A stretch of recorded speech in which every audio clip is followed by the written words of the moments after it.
that's a pretty amazing fact. And actually, Luke gets certain facts within that correct when other ancient writers don't. So Luke calls Pontius Pilate the governor of Judea. And we actually have other ancient Roman writers like Tacitus, who is arguably the most important ancient Roman historian.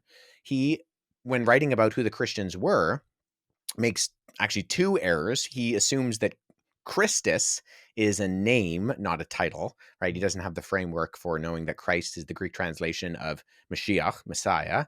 And so he assumes this kind of sounds like a name to him. So it's Christus, who this group of Christians gets their name after. But he also says that the sentence of this Christus was handed down and executed by the procurator Pontius Pilate. Well, Yeah. Pontius Pilate was not the procurator. He was the governor. And we know this because in the 1960s, we found an inscription stone in Caesarea Maritime, which is known as the Pilate Stone.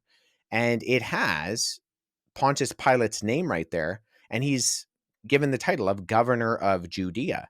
So even sometimes when other ancient writers get the information wrong, like Tacitus, who's an incredibly important writer for the ancient world, a lot of what we know about the Roman emperors is because of Tacitus.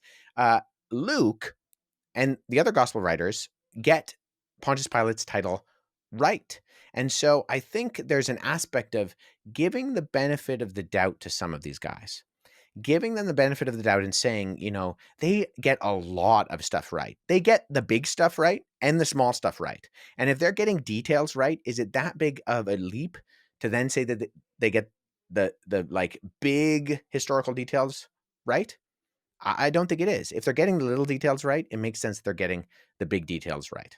No, and again, I think that makes sense when we're looking at, because I've heard people, there was a claim not that long ago, right, that the Bible couldn't be trusted because it talked about this bizarre civilization called the Hittites, and we have no archaeological evidence of the Hittites existing. Yeah.